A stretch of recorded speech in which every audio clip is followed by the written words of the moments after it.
स्वागत है आप सभी का एक और अमेजिंग वीडियो में। आप सभी का मैं स्वागत करता हूं। आपको बताना चाहता हूं इसके पहले हमने ये क्वेश्चन करा हुआ है, ठीक है। लेक्चर 25 हमने लगा लिया है और आपको बताना चाहता हूं लेक्चर 26 में हम आज ये क्वेश्चन करने वाले हैं, जो कि ये क्वेश्चन आपको जो दिख रहा है ये क्वेश्चन 7 टाइम्स रिपीटेड है। 7 बार अलग अलग गवर्नमेंट एग्जाम्स में रिपीट हुआ है ये क्वेश्चन और आपके सामने ये लिखा हुआ है, ठीक है। 7 टाइम्स रिपीटेड है। लिखा गया है, निम्नलिखित क्रांतिकारियों में से कौन हिंदुस्तान सोशलिस्ट रिपब्लिकन एसोसिएशन के सह संस्थापक में से एक थे, जिसकी स्थापना 1928 में दिल्ली के फिरोज शाह कोटला में हुई थी, ठीक है। अब फिरोज शाह कोटला क्या है, ये ग्राउंड का नाम है फिरोज शाह कोटला। क्लियर होगी बात, बिल्कुल भी घबराना नहीं है। इसकी शॉर्ट फॉर्म होती है HSRA। इसकी शॉर्ट फॉर्म क्या होती है, हिंदुस्तान सोशलिस्ट रिपब्लिकन एसोसिएशन की HSRA। अगर आपको बाई चांस HSRA लिख के आ जाए तो घबराना बिल्कुल भी नहीं है, यही चीज़ लिखी होती है। आपसे ये पूछा गया कि निम्नलिखित क्रांतिकारियों में से, क्रांतिकारी कौन थे, हमारे भगत सिंह, ठीक है। क्रांतिकारी कौन थे, हमारे भगत सिंह। यहाँ पे पहले आपको मैं समझाऊंगा क्रांतिकारी होते कौन कौन है। क्रांतिकारी कौन थे, हमारे भगत सिंह थे, सुखदेव थे, ठीक है, राजगुरु थे। ये कौन थे हमारे, ये हमारे थे क्रांतिकारी, फ्रीडम फाइटर्स जिन्हें बोलते हैं। क्रांतिकारियों को इंग्लिश में क्या बोलते हैं, यहाँ पे मैं लिख देता हूँ ताकि आपको पता लग जाए। क्रांतिकारियों को इंग्लिश में क्या बोलते हैं, फ्रीडम फाइटर्स। Freedom fighters.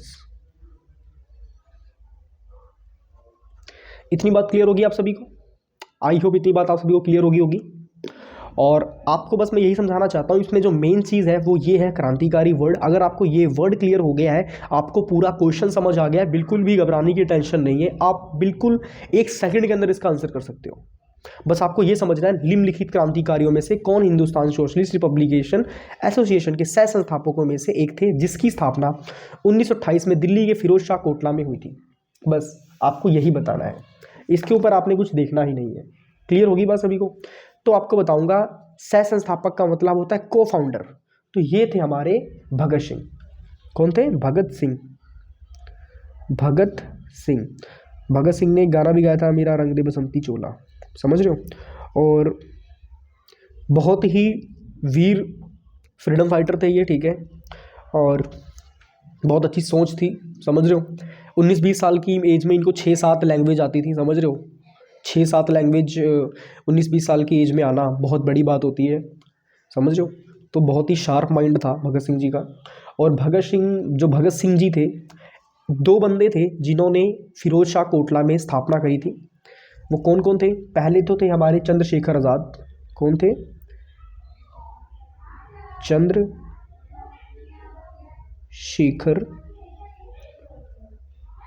आज़ाद। क्लियर, इतना क्लियर हो गया। आज़ाद 2 तरह के से लिखा जाता है, AZAD भी लिखा जाता है और AZAAD भी लिखा जाता है, ठीक है। आप देख लेना एग्जैक्ट इसमें से दोनों में से है कौन सा। मेरे हिसाब से तो ये है, बाकी आप चेक कर लेना, ठीक है। तो इन दोनों ने मिलके क्या करी थी, HSRA की स्थापना करी थी, हिंदुस्तान सोशलिस्ट रिपब्लिकन एसोसिएशन की स्थापना करी थी। क्लियर होगी बात सभी को। तो ये चीज़ें करी थी। अब बात करते हैं कि भगत सिंह से रिलेटेड और कौन कौन से क्वेश्चंस पूछे जाते हैं, उनके ऊपर भी हम डिस्कस करेंगे। आपको मैं बता रहा हूँ ना, पूरा निचोड़ निकाल के दे दूंगा। इसमें आपको कहीं भटकने की ज़रूरत नहीं है, कहीं मतलब यूट्यूब में सर्च करने की ज़रूरत नहीं है कि बेस्ट मतलब importance for the SSC GD questions, GK and many more things. कुछ भी सर्च नहीं करना आपको, मैं बिल्कुल सब कुछ परोस के दे रहा हूँ। बस खाने वाले बने और हजम करने वाले बनो, बस सब कुछ आपको परोस के मिल रहा है। बस इसे आप हजम करने वाले बनो, इसको समझने वाले बनो, टाइम दे दो बस। ज़्यादा लंबी वीडियो बना नहीं रहा, क्योंकि मुझे पता है ज़्यादा लंबी वीडियो बन जाती है आपको नींद आ जाएगी, ठीक है। ऑब्वियसली बात है, ह्यूमन नेचर है, घर के 70 काम पड़े होंगे आपको, वो भी करने पड़ते होंगे, ठीक है। क्योंकि जैसे जैसे हमारी उम्र बढ़ती है, हमें काम, हमारी रिस्पॉन्सिबिलिटीज़ भी बढ़ती हैं। मैं आपकी सारी चीज़ों को समझ रहा हूँ, इसीलिए कम से कम समय में आपको हर एक चीज़ आपको प्रोवाइड कराने की पूरी कोशिश करता हूँ। जो हमारा चैनल है, इसमें आपको हर एक चीज़ बहुत ही डायरेक्ट मिलती है, कुछ भी लंबा चौड़ा करके मतलब नहीं बताया जाता है, ठीक है। बिल्कुल डायरेक्ट आपको स्ट्रेट फॉरवर्ड सब कुछ बताया जाता है। तो ध्यान से बस लेक्चर सुन लो, बस 10 मिनट के अंदर अंदर ना भगत सिंह से रिलेटेड कोई भी क्वेश्चन आ गया ना, आप यूं कर दोगे, यूं, समझ रहे हो। तो सबसे पहले क्वेश्चन था हमारे पास ये कि भगत सिंह क्या थे, उनके को फाउंडर थे। अब समझो, ये दोनों ने मिलकर तो स्थापना करी थी, तो भगत सिंह थे को फाउंडर। कौन थे, को फाउंडर। को फाउंडर का मतलब क्या होता है, अभी मैं थोड़ा सा इसको हाईलाइट करूंगा ताकि आपका जो सी निगाह है वो उसकी तरफ जाए। को फाउंडर का मतलब होता है सह संस्थापक। क्या होता है, सह संस्थापक। क्लियर होगी बात सभी को। ये मैंने मार्क कर दी है। ये दोनों चीज़ें क्या होती हैं, सेम होती हैं। क्लियर है सभी को, ये दोनों चीज़ें क्या होती हैं, सेम होती हैं। अगर आप को फाउंडर बोल दो, चाहे इंग्लिश में चाहे हिंदी में बोल दो, सह संस्थापक, बोथ आर सेम थिंग्स, दोनों सेम चीज़ें हैं। बिल्कुल भी घबराना नहीं है। अगर आप बाई चांस ऐसा होता है पेपर में को फाउंडर लिख के आ जाता है तो घबराना बिल्कुल भी नहीं है, डरना नहीं है कि भाई को फाउंडर आ गया, मेरे को तो इंग्लिश नहीं आती। कुछ भी नहीं होता भाई, English is very easy language. English पता एक लैंग्वेज है, मगर लोगों ने इंग्लिश को सब्जेक्ट बना दिया है, समझ रहे हो। तो ये एक फेयर निकालो, ठीक है। अब देखो एक बात करते हैं, जो भगत सिंह जी थे ये एक बहुत अच्छे राइटर थे। ये क्वेश्चन पूछा गया बहुत बार। जो भगत सिंह थे ये बहुत अच्छे क्या थे, राइटर थे। क्या थे, राइटर थे। जेल में भी ये बहुत ज़्यादा किताबें पढ़ते थे और किताबों से ही इनकी सोच बदली है। एक ना थॉट है कि people doesn't decide your future, they decide your habits and your habits decide your future. इस ये जो आपको ये जो थॉट सुनने को मिला है ना, ये बहुत ही बड़ा, बहुत ही गहरा थॉट है। डीप लाइन्स इसके अंदर लिखी हुई है कि people doesn't decide your future, people आपका फ्यूचर डिसाइड नहीं करते, दे डिसाइड योर हैबिट्स। वो आपकी आदतें देखते हैं और आपकी आदतें ही आपका फ्यूचर तय करती हैं। क्लियर होगी बात। तो ये इनके अंदर क्वालिटी थी, ये अपनी आदतों पे गौर करते थे। इनकी आदत क्या थी, राइटर, लिखना। और जो इंसान लिखता है ऑब्वियस बात उसके पास थॉट्स बहुत अच्छे तभी लिख रहे हैं, ठीक है। तो इन्होंने एक बुक लिखी थी, हमारे भगत सिंह जी ने एक बुक लिखी थी और बहुत ही प्यारी बुक लिखी थी, कभी आपको टाइम लगे तो पढ़ना, ठीक है। वो लिखी थी why I am an atheist, why I am an atheist, ATHIEST। अब बात करते हैं एथीस्ट का मतलब क्या होता है। एथीस्ट का मतलब होता है भगवान को ना मानने वाला, भगवान को ना मानने वाला, भगवान को ना मानने वाला। क्लियर होगी बात, इन्हें बोला जाता है एथीस्ट। क्लियर। इन्होंने लिखा था कि मैं नास्तिक क्यों हूं, क्योंकि इनको भगवान में भरोसा नहीं था। भगवान में भरोसा इसलिए नहीं था क्योंकि बहुत से लोग थे, जब अंग्रेज अत्याचार करते थे, आपको पता है रिवोल्ट ऑफ 1857, ठीक है, रिवोल्ट ऑफ 1857 आपको पता ही है, ठीक है। 1857 का आंदोलन जो सा हुआ था, उसमें हुआ क्या था कि अंग्रेज आते थे, अत्याचार करते थे, ठीक है।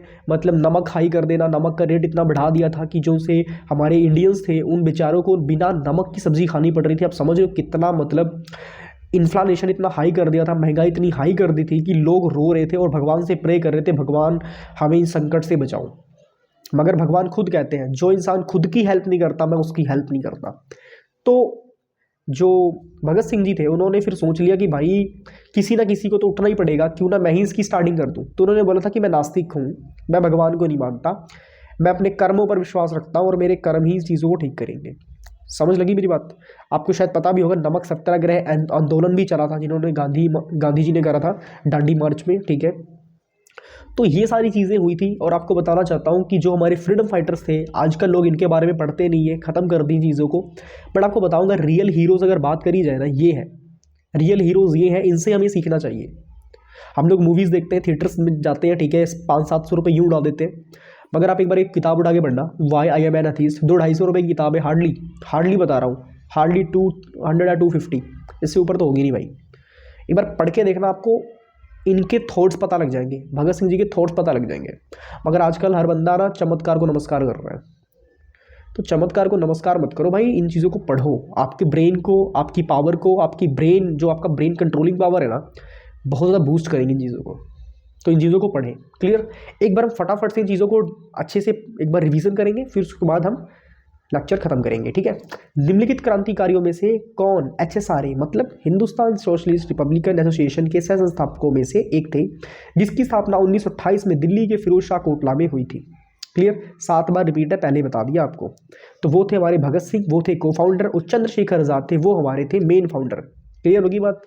अब देखो इधर, अब जो क्रांतिकारी होते हैं उनको बोलते हैं फ्रीडम फाइटर्स। क्लियर। और भगत सिंह जी ने एक किताब लिखी थी, उसका नाम था why I am an atheist. उसका अथीस्ट का मतलब आपको सामने लिखा ही हुआ है, भगवान को ना मानने वाला। इन्होंने लिखा था कि मैं नास्तिक क्यों हूं। क्लियर। आपको बताना चाहता हूं कि हमारा लेक्चर 26 है, ये हमारा लेक्चर 26 है, ठीक है। और हमने सक्सेसफुली इसे कंप्लीट कर लिया है। और भगवान की दया से, ऊपर वाले की मर्जी से आपके लिए मोस्ट इंपॉर्टेंट क्वेश्चंस मैं लेकर आता रहूँगा। ठीक है, आपको बताना चाहता हूँ कि ऐसे क्वेश्चंस की मैंने पूरी प्लेलिस्ट बनाई हुई है ताकि आपको इधर उधर भटकने की ज़रूरत ना पड़े और आप बिल्कुल एकाग्र होके, फोकस्ड होके अपने एग्ज़ाम्स पर फोकस कर सको। आपको एक बात और बताना चाहता हूँ कि अगर आप किसी भी एग्ज़ाम की तैयारी कर रहे हो तो आपको जीके अलग अलग से कहीं से पढ़ने की ज़रूरत नहीं है। जो आपको मैं करवा रहा हूँ ये जीके ऑल गवर्नमेंट एग्जाम्स के लिए पर्याप्त है, काफ़ी है। क्लियर होगी बात सभी को? आप देख रहे हो 7 टाइम्स रिपीटेड क्वेश्चंस आपको मैं करवा रहा हूँ। ये क्वेश्चंस आपको मेरे ख्याल से इतनी रिसर्च करके कोई नहीं कराएगा, तो इस चीज़ की कदर करो। और जो मैंने प्लेलिस्ट बनाई है इसमें जाओ और वीडियोस को ज़रूर देखो, आपके बहुत ज़्यादा काम आने वाली है। ज़्यादा लंबी वीडियो नहीं बनाई है, 10 से 12 मिनट की वीडियो होगी। टाइम ड्यूरेशन 10 से 12 मिनट का ही होता है और आपको मैंने वो क्वेश्चंस कराए हैं जो कि एग्जाम्स के रिलेटेड पॉइंट ऑफ व्यू से बहुत ज़्यादा इंपॉर्टेंट है। आपको बहुत लंबा चौड़ा पढ़ने की ज़रूरत नहीं है, आप सिर्फ लिमिटेड चीज़ों को पढ़ के ही अपने आप को एक लेवल पर सेट कर सकते हो। समझ रहे हो मेरी बात? आपको मैं सब कुछ परोस के दे रहा हूँ, बस आप खाने वाले बनो, ठीक है, और पचाने वाले बनो। बस पचाओगे कैसे? रिवीजन करके। अगर आपके पास अब लिखने का टाइम नहीं है तो आप एक काम करो, इस लेक्चर को आप 2 से 3 बार सुन लो। 2 से 3 बार अगर आपने सुन लिया ना, पूरी लाइफ में कभी नहीं भूलोगे। इस बात की तो आपको मैं लिख के गारंटी दे सकता हूँ, क्योंकि जितने डिटेल से आपको मैं, जितने प्यार से, जितने अच्छे तरीके से आपको मैं समझा रहा हूँ ना, कहीं नहीं आपको ऐसा कंटेंट आपको कहीं देखने को नहीं मिलेगा।